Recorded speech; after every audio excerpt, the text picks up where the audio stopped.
have covered behaviors and emotions, but today, right now, we are going to cover our thoughts. Not sure why the clicker is not working. All right, so we looked at behaviors and emotions. Now let's take some time to look at our thoughts. How many thoughts do you think that we have a day? Any thoughts about our thoughts? 10,000, okay. Who else has a different number? Thousands in general? Okay, so how many seconds do we have in a day? Okay, so we have generally in thousands. Okay, before we answer it, how many do you think, what percentage do you think is negative? 10%, 20, 30? What was that? 30%? Oh, 80%, okay? They're all good. Well, there is a choice, but how many of those choices do you think that we're making are negative, right? So, in general, we have, again, there's a delay, not sure. Oh, there we go.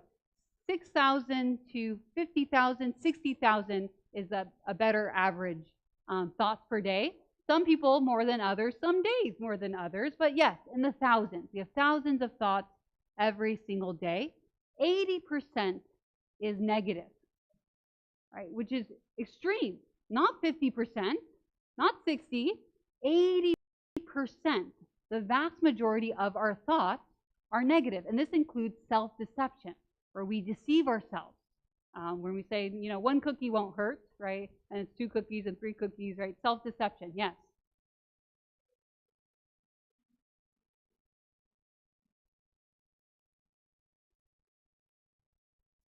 Yes. Yes. Yes, all, right? And so, yes, whether, you know, in the middle of the night or in the morning, right, for different people at different times, or throughout the whole day for many people too. And obviously, those numbers will differ per person. This is the average. 95%, though, of our thoughts are actually repetitive. What that means is we don't have a lot of different thoughts. We have kind of different thoughts of the same thoughts, right? Different versions of the same thought. And that's actually good news, because later when we talk about changing our thoughts, we're going to be talking about changing patterns. Then imagine if you have to change every single thought versus changing the main core thoughts and the main patterns. Most, sadly, are unexamined. Most people do not think about their thinking. Most people do not take time to examine their thoughts and say, are these the thoughts that I should be thinking? And so you guys are here trying to learn, what are my thoughts and how do I improve those thoughts? Now, why do we have these thoughts? Any ideas? Why do we have these thoughts?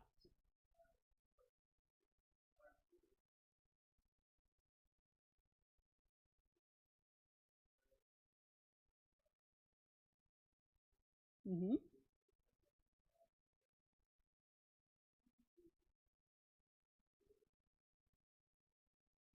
Mm-hmm. So whether they're conscious or not, whether they're explicitly thoughts or not, we're thinking, right? We're thinking all the time. Now, there is, right, our internal experience, but what we're going to talk about in a moment is ultimately, yes, it's a choice that we can make about the general trend of our thoughts, but there are other influences, right? Any other ideas of why do we have these thoughts? Because we're alive, that's true, and God created us to be thinking human beings. Sometimes people say, you know, they're just my thoughts. They are what they are, and they're just my thoughts. They don't even think about any potential influence over their thoughts, which means they're not, you know, they're not aware of what could be influencing that. Or sometimes they really, you know, kind of push away any responsibility, and we say, oh, well, I have a mental disorder, right? They're not my thoughts at all. Too extreme. Now, they are our thoughts, but we have to recognize that our mind and our thoughts are in the context of this great controversy, right? Aaron alluded to this in his sermon earlier. For though we walk in the flesh, we do not war according to the flesh, right? Like we have problems, tangible problems, concrete problems, but it's saying that there's this greater war that's taking place. For the weapons of our warfare are not carnal, but mighty in God for pulling down strongholds. So that's in 2 Corinthians. There's also a passage in Ephesians that says something similar. For we do not wrestle against flesh and blood, but against principalities and powers, against rulers of the darkness of this age, against spiritual hosts of wickedness in the heavenly places. So yeah, we have tangible, concrete problems in this life, but we have to realize there's something bigger at play. There's a war happening, right? Aaron mentioned that this war began in Revelation 12, right, in heaven, between good and evil, between Satan and God, and we're caught in the middle of it. So they're the main characters, but then they come down, right, and Earth becomes a planet with the other new main characters introduced, Adam and Eve, and us as a human race. And if we recognize that there's this war, as I mentioned in an earlier presentation, a good way to win a war is to attack a vulnerable place, the mind. Our thoughts are really important.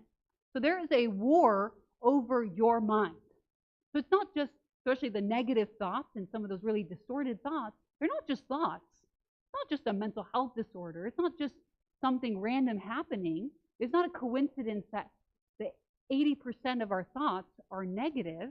It's because there's a war over our mind. John 8:44 says, you are of your father, the devil, and the desires of your father you want to do. Let me pause. Does anyone remember what does devil mean? Slander, yes. And Satan also, these different names describe him in different ways, that he is the accuser of the brethren. He's constantly accusing and attacking us.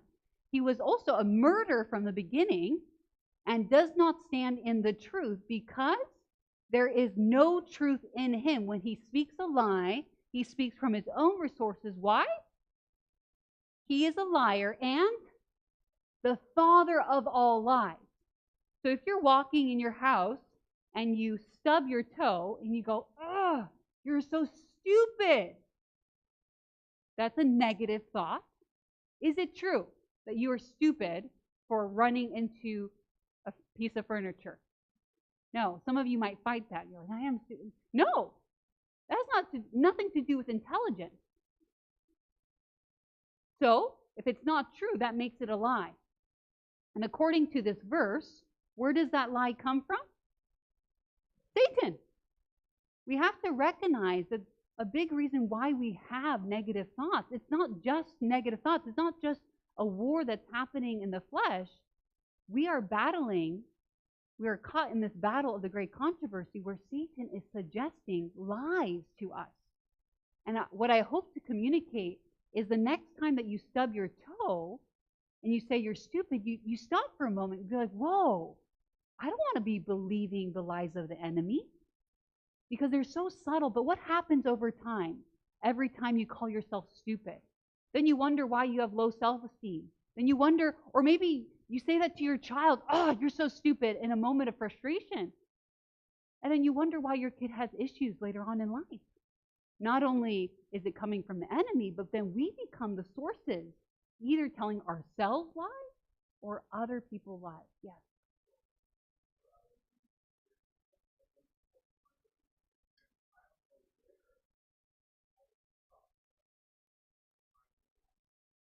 Mm-hmm.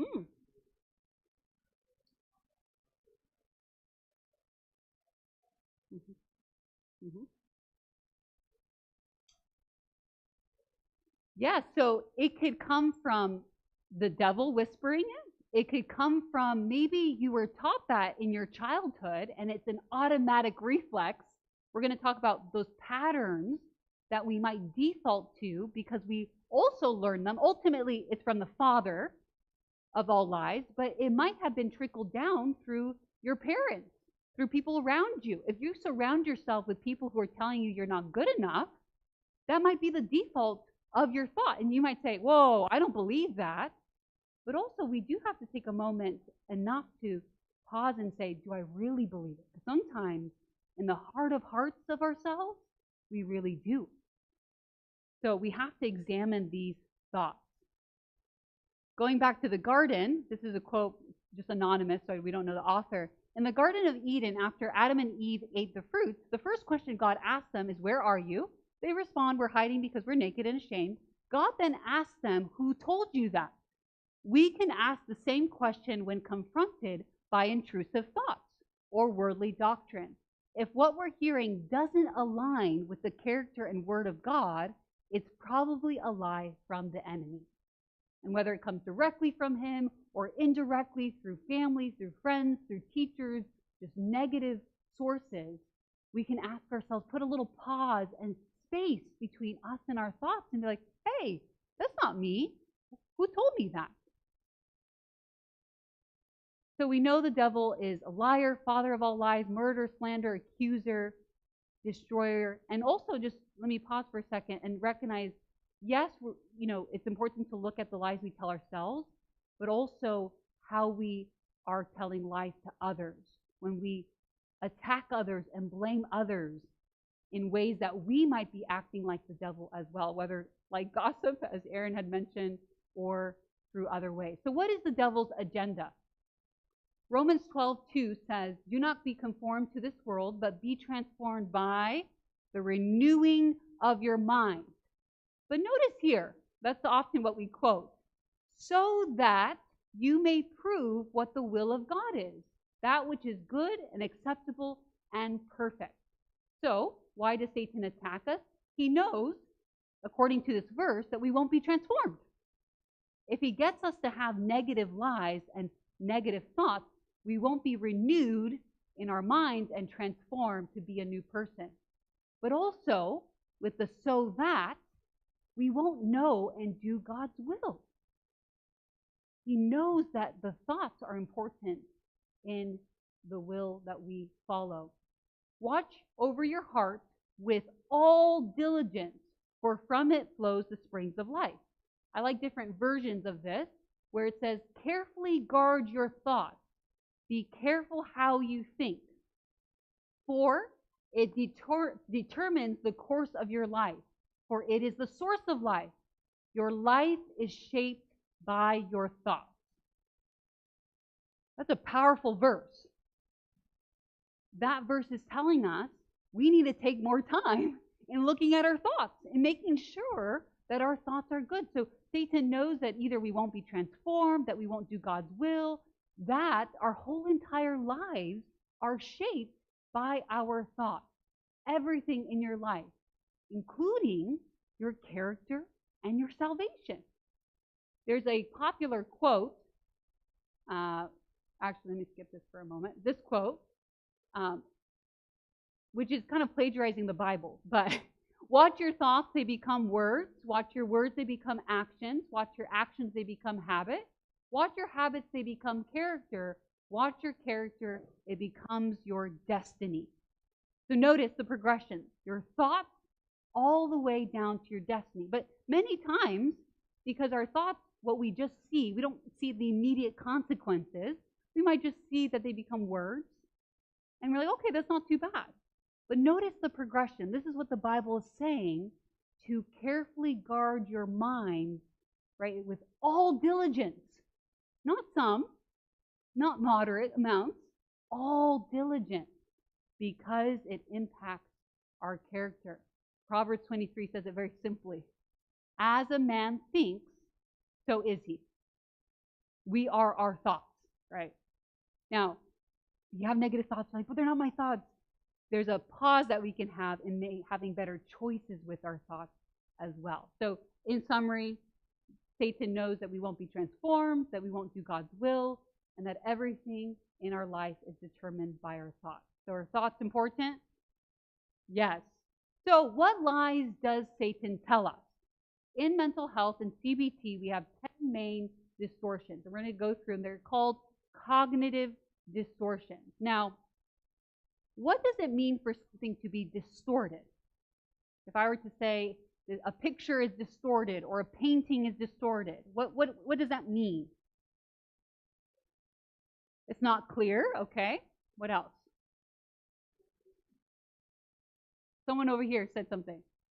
Not true, okay? Okay, different from what the real is. I heard it someone else here. Mangled, yes. So looking at this picture here, sometimes when we think about the way Satan works, we're like, okay, he's a liar. Now he's going to come and deceive us with something that's 100% lies. But actually, what is more deceptive? 100% lie or 99% truth and 1% lie? Right? If I were to give you a cup full of this black drink and like, here, go, drink it, it's poison, versus a clear bottle of water, maybe cold, refreshing, with a drop of poison. Right? Satan, what often he does is he doesn't often tempt us with 100% lies. What he does is he distorts it. And what's important to know about distortion is that it takes the real, right? The picture of the girl is there, but it tweaks it. And it tweaks it in a way that makes it more deceptive. I love this quote from Patriarchs and Prophets. It says, "It was by deception that Satan seduced angels. Thus he has in all ages carried forward his work among men.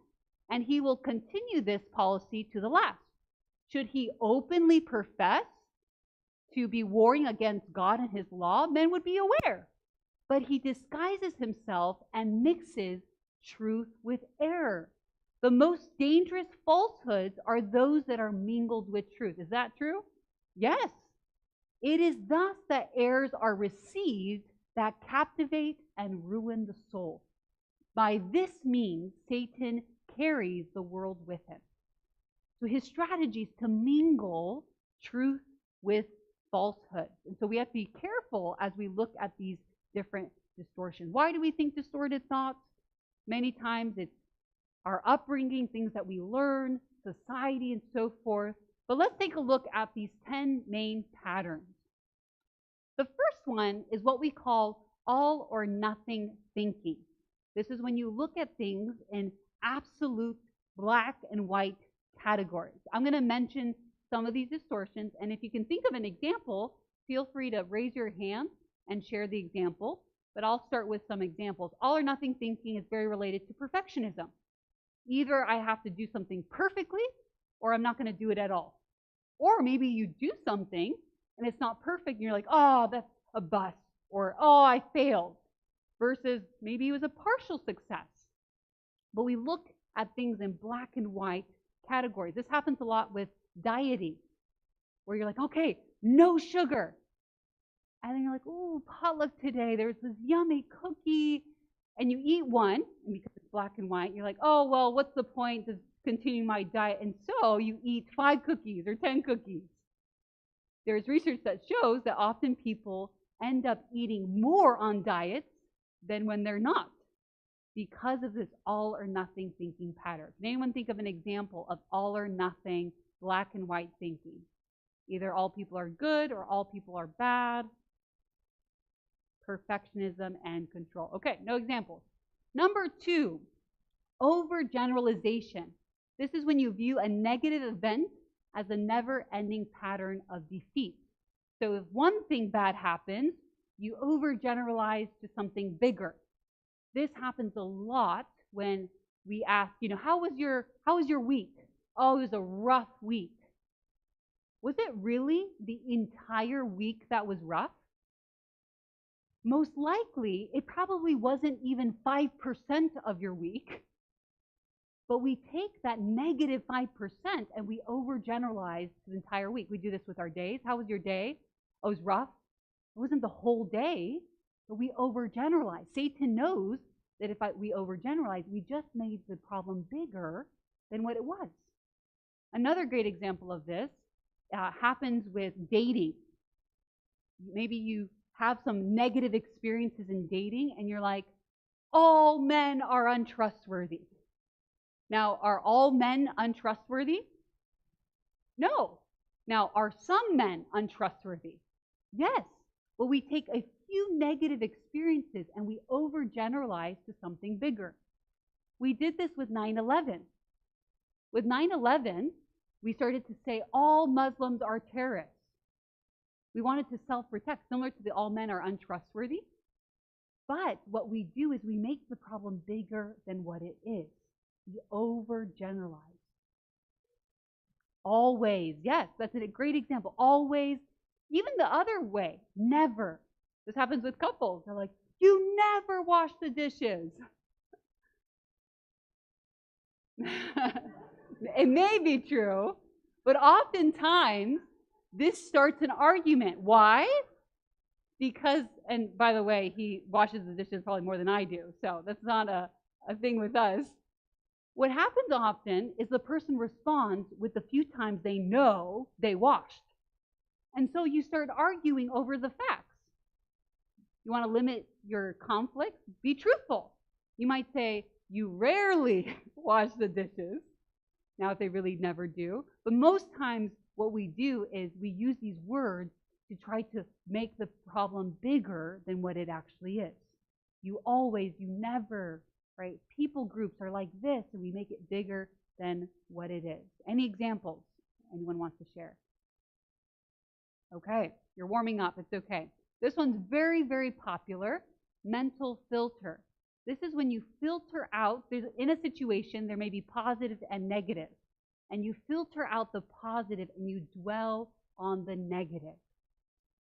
So if you get let's say you get a feedback from your work of all the things that you do, and it's like, wow, you're so wonderful, you're so great. And then there's that one line that says something about you improving, right? Some criticism or some good feedback.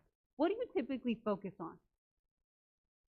You focus on that one line. Even if 99% of the document is positive, we tend to filter that out and dwell on the negative. Sadly, parents do this a lot with their children. And sadly, they think that they're doing it in a way that's motivating. I really want to focus on the areas my child can grow. But over time, what it does is it makes the child see only the bad themselves. And this can contribute to low self-esteem. Parents, children comes back with a report card, A, B minus, A. And they focus on the B minus. Again, sometimes out of very negative, critical way, but sometimes from a genuine motivation of wanting to improve. Now, what could you do instead? Is acknowledge both. Because then right now we're going through this other wave of like positive parenting and only positive and no, you gotta have both. If a child is really failing that has one F, you want to acknowledge the F, but you also want to acknowledge the good. Keep into consideration both, right? Not just the negative. So whether you do this to yourself or to other people, here's an example. Oh, I don't know if the audio will play. I should have let him know upstairs. Can the audio play on these videos? If not, I can just describe what's happening. Oh, great. You did a fantastic job. I love how thoughtful you are. You're so funny. You were so reliable. You have a really good head on your shoulders. You're really smart. You make me laugh. I couldn't have done it without you. I love your idea. I love your smile. You have You're such kind eyes. You're such a warm amazing. person. You're so understanding. Your hair. I've learned You a lot handle from that you. like a pro. You have the best ideas. I look up You're to you. so fun. I You love have how such creative you patience. are. You're not good enough.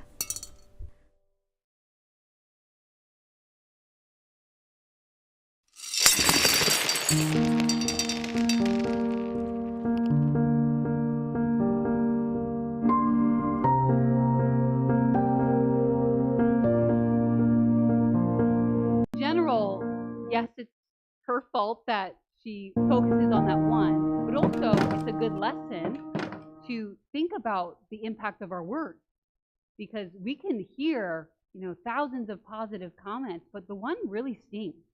That whole, sticks and stones may break my bones, but words may never hurt me. That's false. Words really do hurt. And so, especially for parents, you want to be very careful in what you say. The kids especially are vulnerable to those, but even just as adults. Now, as an adult, we want to be extra careful that we're not holding on to those small comments, especially because in a broken world, we can't really avoid those comments. You're going to get them. You're going to get people who say bad things about you, but it's your choice of what you receive and hold on to. This is an example from the book Steps to Christ, and it's just a really good example of mental filter, where Ellen White is talking about this woman who had this tendency to do mental filter. And Ellen White ends up having a dream about this, and they're in a garden, and Ellen White sees this woman. I'm not going to read all of it, but basically she sees this woman who has this tendency, and it says, on the bottom there, I was gathering the flowers, enjoying their fragrance, when this sister, who had been walking by the wayside, by my side, called my attention to some unsightly briars, some thorns that were impeding her way. So notice the picture. It's a beautiful garden, and you can see the woman in the back going off of the path looking for the thorns. There she was, mourning and grieving. She was not walking in the pathway, following the guide, but was walking among the briars and thorns. Oh, she mourned. Is it not a pity that this beautiful garden is spoiled with thorns? Right? She's describing here that this woman has a tendency to filter out the positive and to dwell on the negative. Then the guide said, let the thorns alone, for they will only wound you. Gather the roses, the lilies, the pinks. Have there not been some bright spots in your experience? When you look back into the chapters of your life experience, do you not find some pleasant pages? This is also an example of ruminating on regret, ruminating on past experiences, on resentment and grudges, instead of looking at the pleasant pages of your life. It goes on to describe, this tendency she has. Will you not let their beauty and sweetness fill your heart with joy? The briars and thorns will only wound and grieve you. And if you gather only these things, mental filter, and present them to others, are you not besides slighting the goodness of God yourself, preventing those around you from walking in the path of life?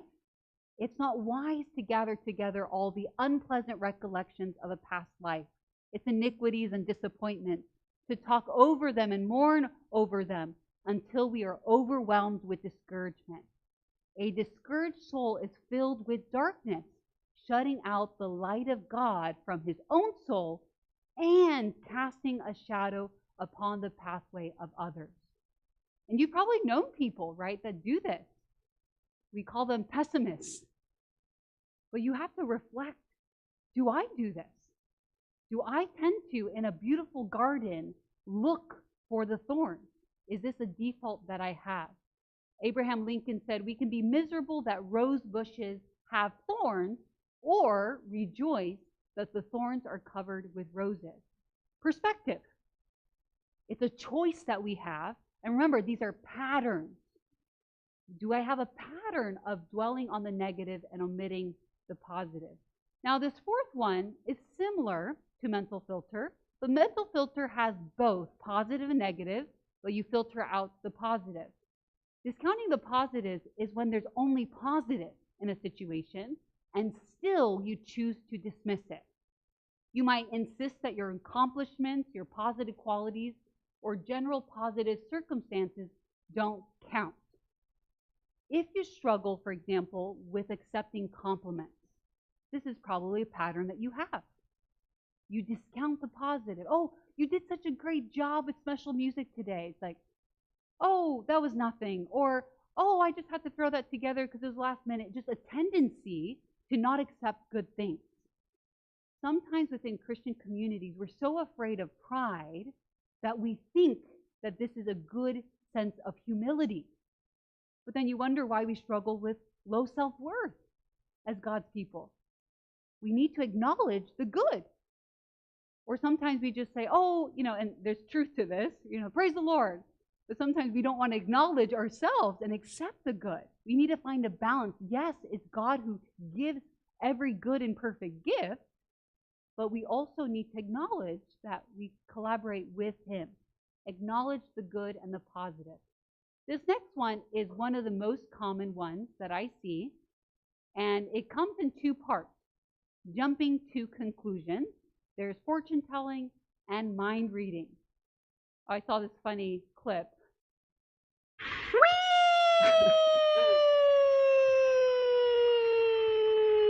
many people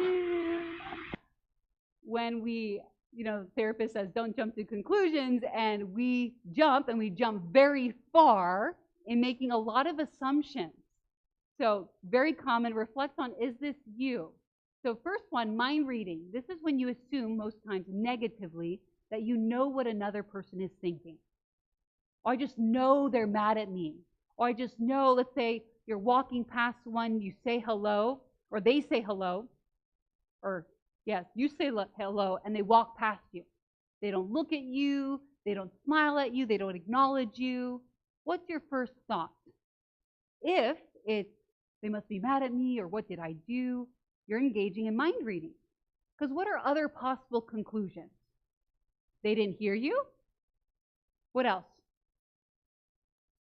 They're thinking of something else? These days, they most likely have AirPods, right? There may be other reasons, but do you jump to a conclusion? Notice, conclusion. You might say, they might be mad at me, that's fine. But you're saying, I know. This is a common cause of conflict in relationships. This happens a lot in marriage. The closer you become to someone, the more confidence that you have that you think that you can mind read. I had a couple they were celebrating, I think, 40 years of marriage. This was so sad. I laughed, but then it was sad. They came to my office, and in the past week, it was their anniversary, 40th something anniversary. And they hadn't talked to each other all week.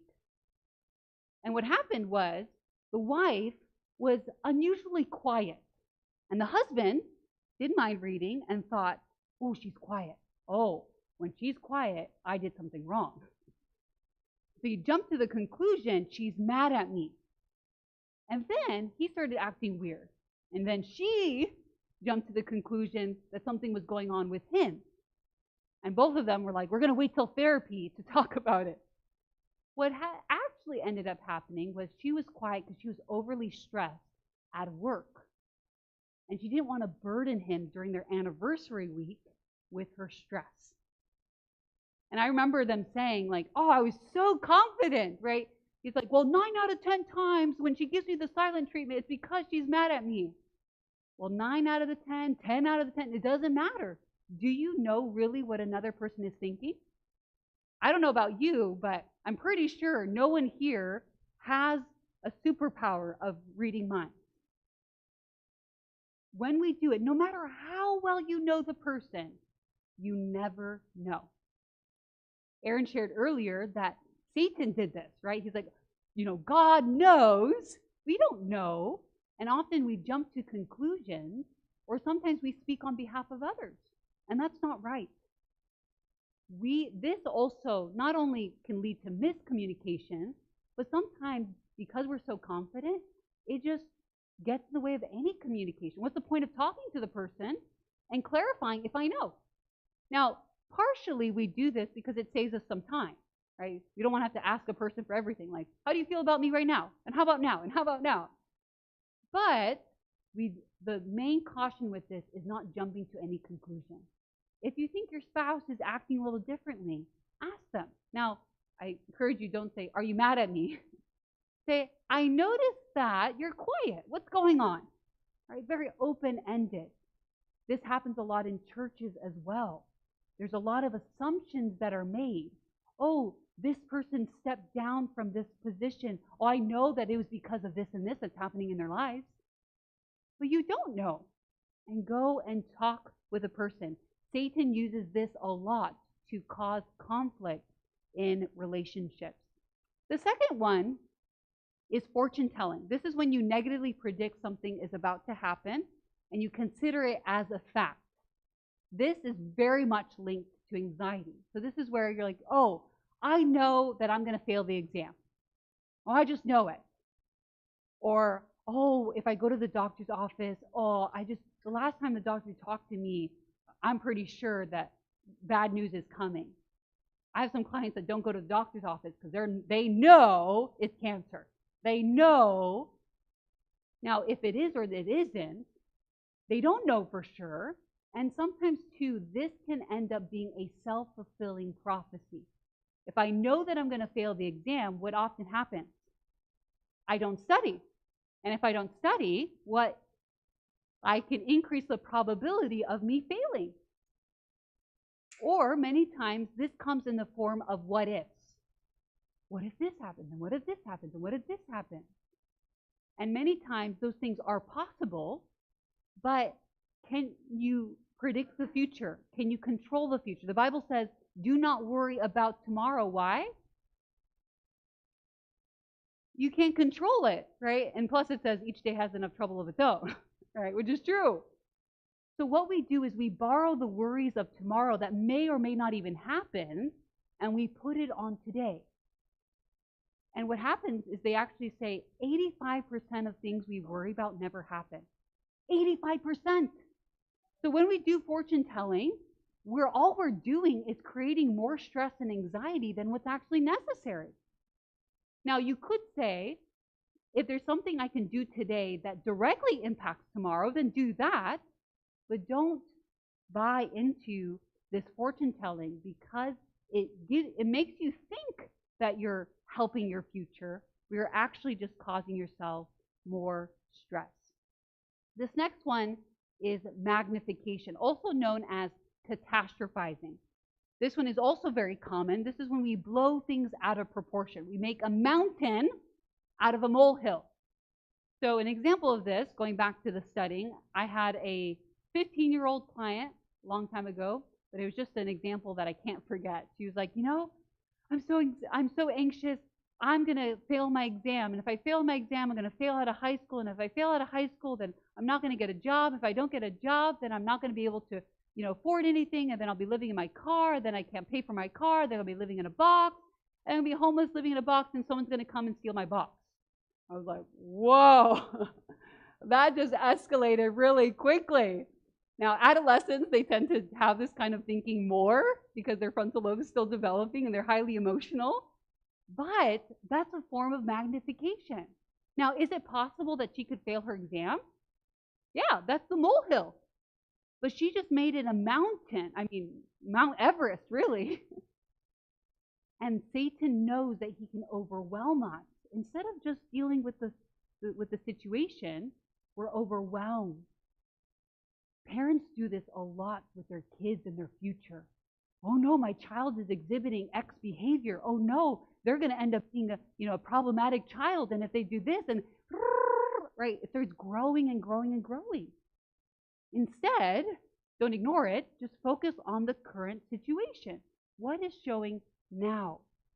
If you have struggled with a mental illness or a family or a loved one, it's scary and you might start building this whole mountain of like, oh no, what does this mean?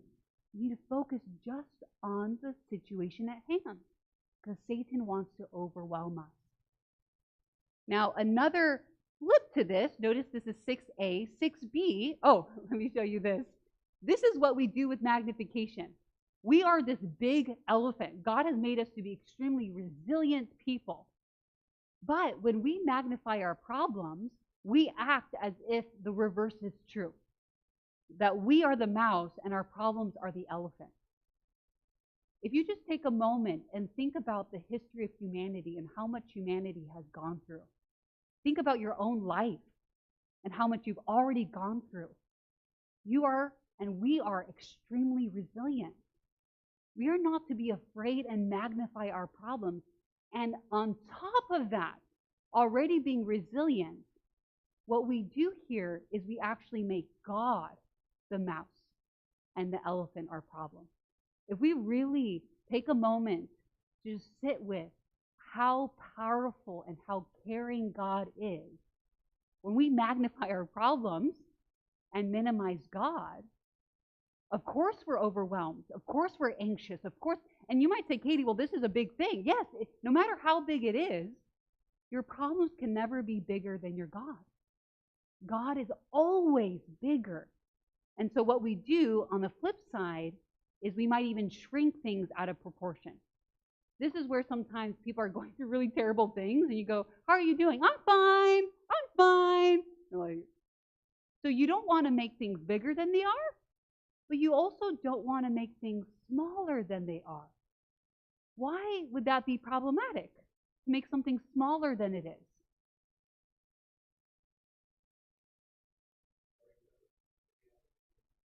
you're ignoring reality. And if you ignore reality, you can't apply a proper solution. When we say, I'm fine, I'm fine, I'm fine, and you're not getting the help that you need. So don't magnify it, but also don't minimize it. This next, yes, please.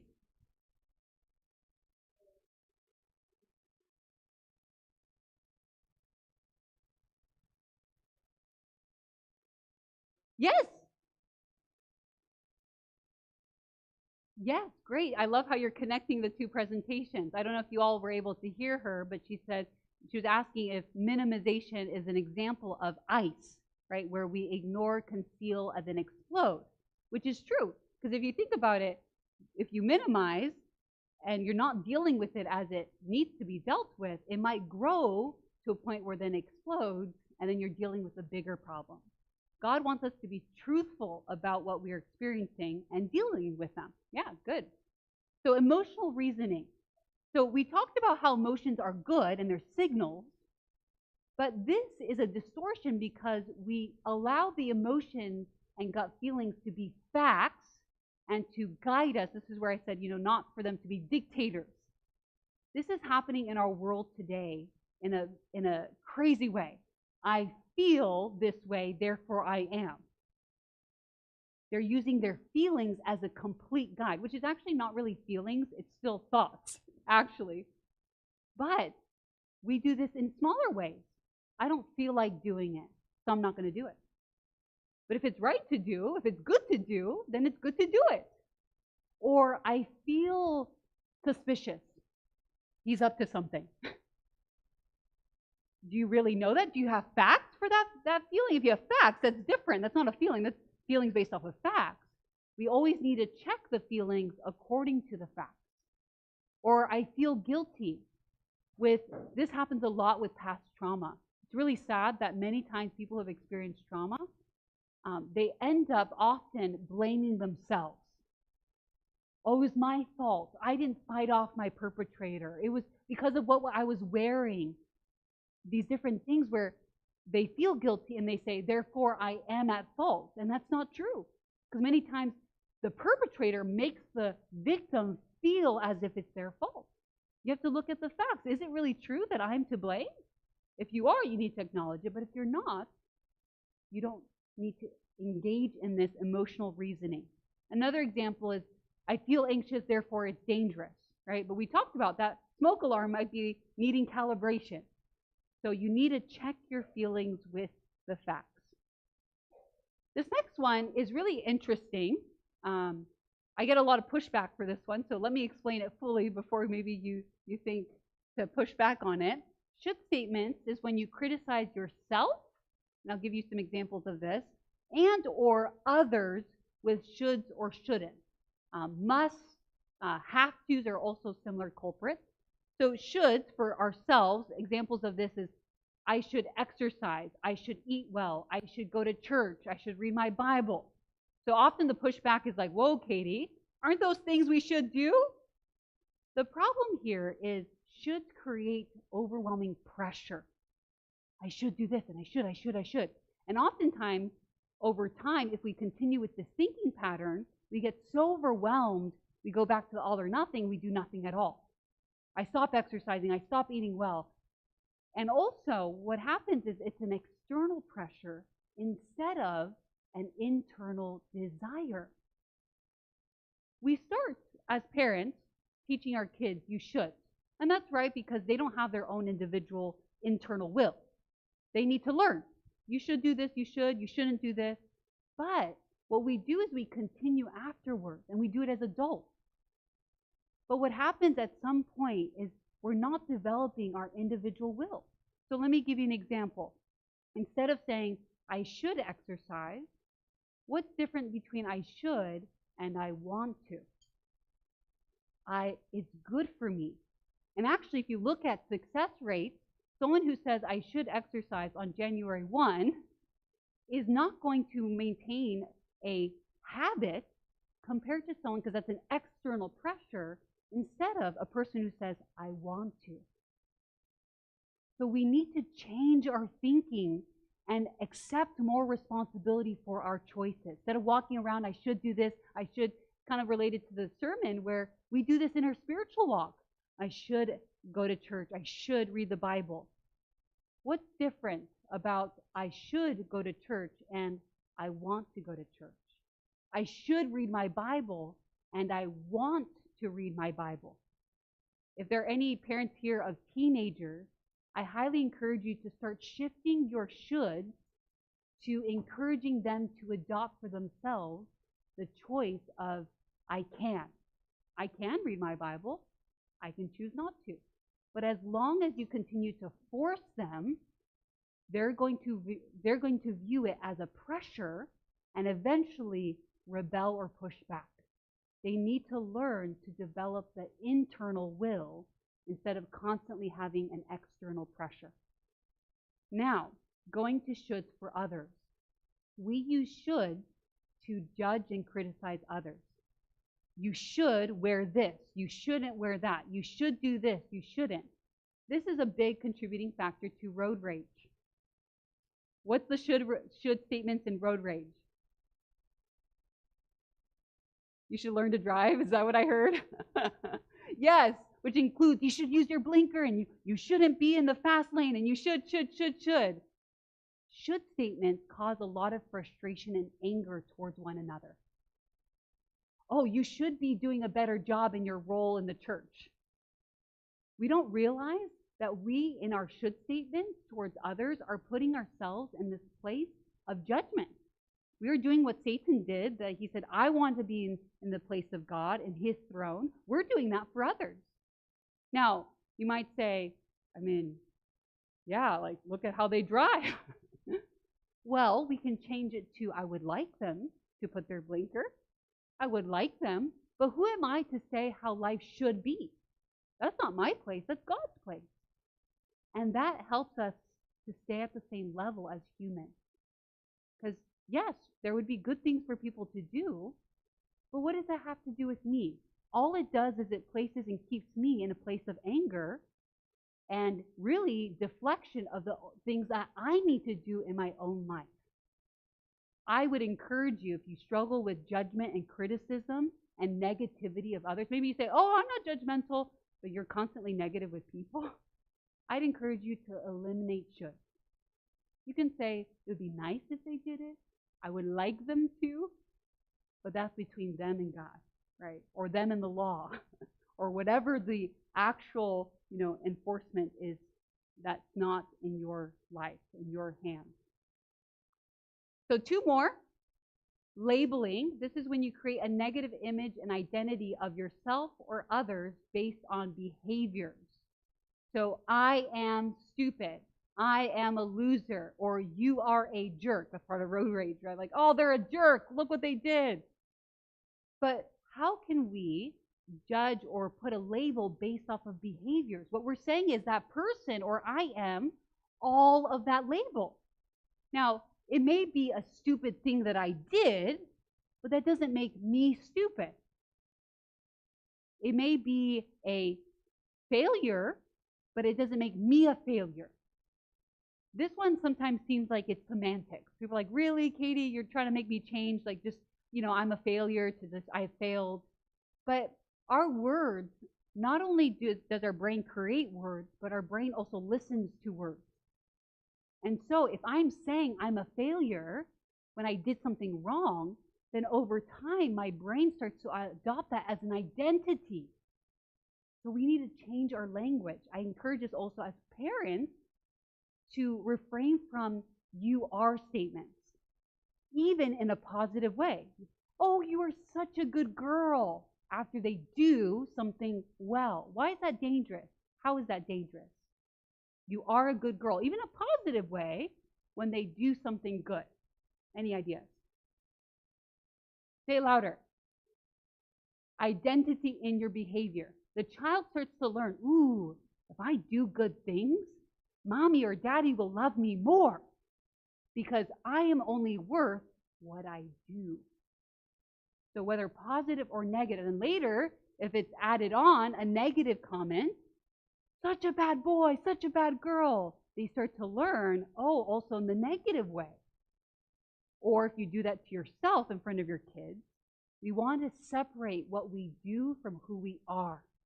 And if you really think about that, that's at the heart of the gospel, right? Romans 5 says that while we were yet sinners, Christ died for us.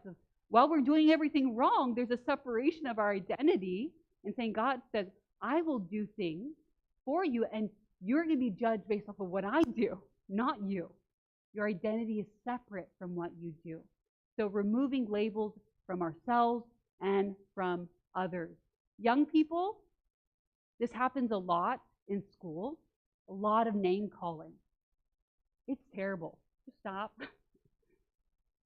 You have to think about the damage it causes towards those people and not wanting to be on the receiving end of that. Yes?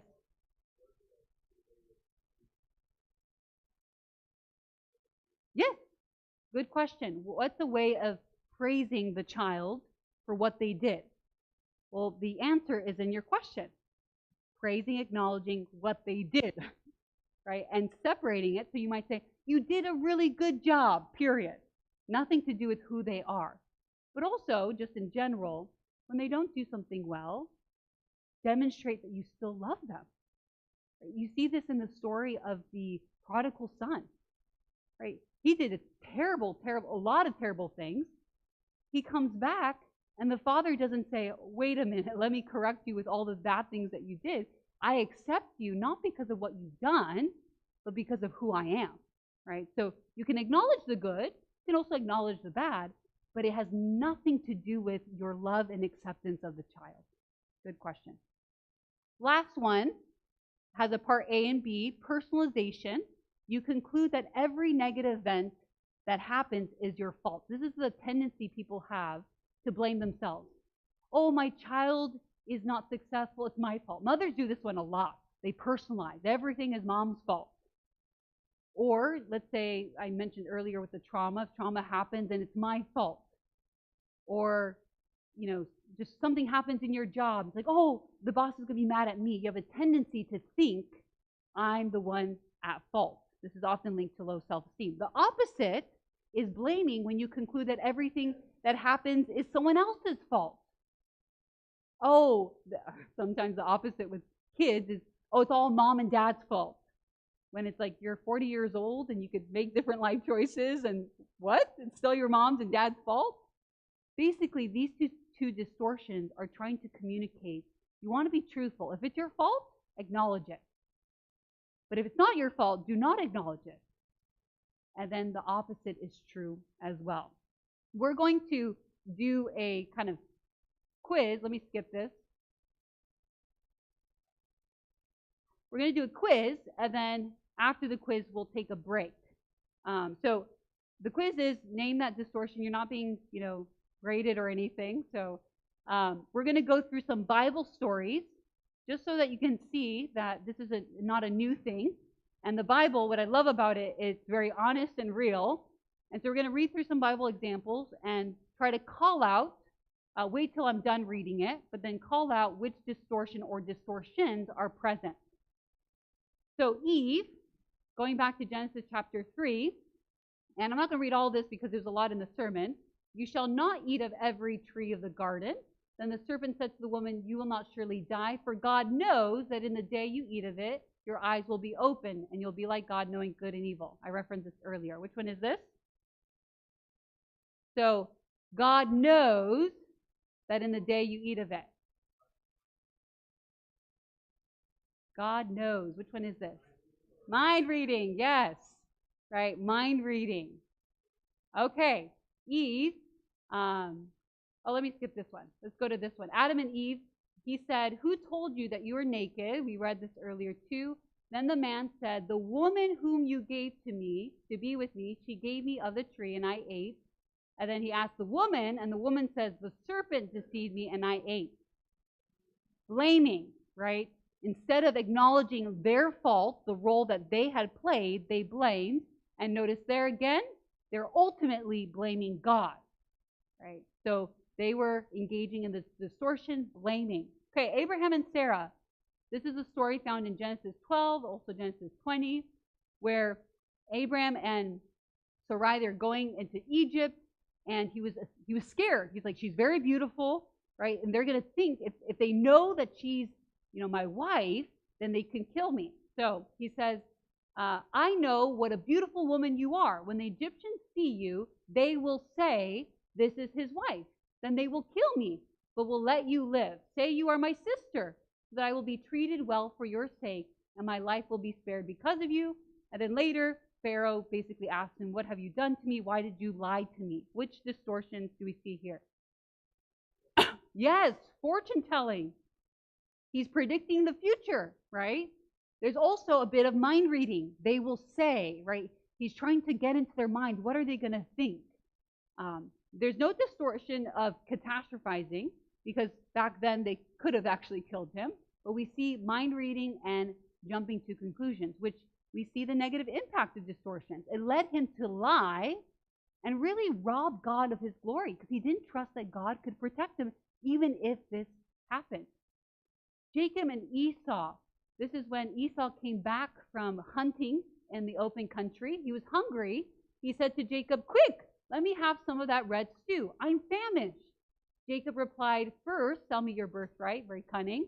Look, I'm about to die, Esau said. What good is this birthright to me? And then he gives him his birthright. Which distortion do we see here? Catastrophizing. I'm about to die, right? I used to, when I was a little, I'd be like, I'm starving to my dad. And my dad's like, you're not starving. You're hungry. Right? There are people out there that are starving. You are a well-fed child. We catastrophize. And that's what led Esau to make a very impulsive decision. Catastrophizing led to a very significant poor decision. Okay, Israelites, man, if you study the life of the Israelites, there are distortions left and right. It's quite fun. If you want to do some mental health homework, you can read through their story and just try to identify distortions. This is just one of many. This is when they go out to spy the land. And what's really interesting, actually, I had never caught this until recently. I was reading through Exodus 16, and it says that it was the season ripe for grapes, which basically God was sending them in at a time where it would have been very encouraging to them. They would have seen these grapes, and he was sending them at the perfect time, right? When the harvest was ready, so that they could be encouraged, that they could take the land. But instead, what we know is that 12 went, right, and 10 came back with a bad report. They had not as yet suffered from hunger. This is a different one. I put 2 here. So this is the one I was mentioning. The men who had gone up with him said, we're not able to go against the people, for they are stronger than we.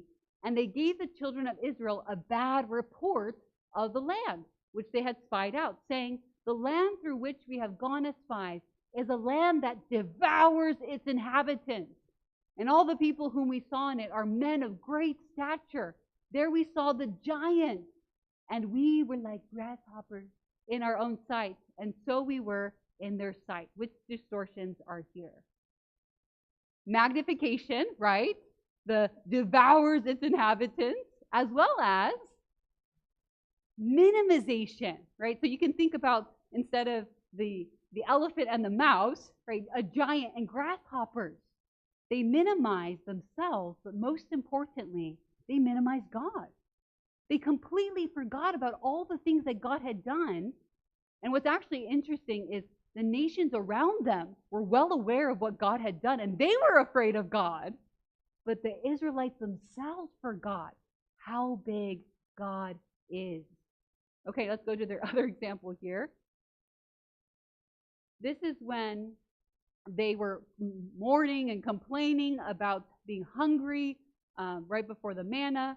What's so interesting is I had never thought of this until I read this commentary, that we think, oh, okay, they were in the wilderness. They were going hungry. That's why they started to complain. But notice here, they had not as yet suffered from hunger. Their present wants were supplied, but they feared for the future. They could not understand how these vast multitudes were to subsist in their travels through the wilderness. And in imagination, they saw their children famishing. if in their want they would call upon him, he would still grant them manifest tokens of his love and care. He had promised that if they would obey his commandments, no disease should come upon them. And it was sinful unbelief on their part to anticipate that they or their children might die of hunger. Which one is this? Fortune telling. Right? This is powerful to think, like, wow, they were having their present needs met. It was their imagination that started to think, well, what if it runs out? And what if, and what if, and what if? And they started to fear, right, picking up worries of tomorrow that weren't even a reality of today. So we see that they brought upon themselves more anxiety, more worry, and it was sinful unbelief. Now, the story of Elijah, he just had this powerful experience, right, on Mount Carmel. He called down fire down from heaven, and then the whole chapter is really good study on the power of behaviors in relation to mental health, because he's depressed, he wants to die, and he hides himself in a cave. And God comes to him and says, "What are you doing here, Elijah?" So he said, "I've been very zealous for the Lord God of hosts, for the children of Israel have forsaken your covenant, torn down your altars, and killed your prophets with the sword. I alone am left, and they seek to take my life." And he says that multiple times, including verses 13 and 14. And God responds, corrects his distortion, and says, "Yet I have reserved 7,000 in Israel." Right? Man, is that a distortion?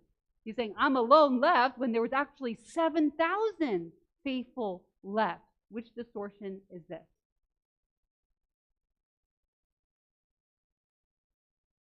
One, 7,000. Mental filter. He filtered out the positive of the 7,000 and focused just on the one. And quite a big filter, right? He forgot about 7,000 people. So, those are some examples in God's Word of distortions. Hopefully, now when you read the Bible, you can find some on your own, but to start reflecting on what are my own distortions. What we're going to do next, we're going to take a break. And I think it's a little warm in here, right? Yes, I don't know if that could be changed. If not, we can at least go get fresh air and come back. We're going to take a break, and then we're going to take some time to look at how do I change these thoughts, right? All of us have these distortions. If you go through all of those and you meant, oh man, I have 9 out of the 10. Don't worry. We all have these distortions, some more than others, or some different come in different packages, but we'll all learn how we can better change and keep our thoughts captive to Christ. So it's 4:50 right now. Come back around 5:05, and if anyone knows if they could change the temperature, we could do that, great. But I'll see you at 5:05, so about 15 minutes.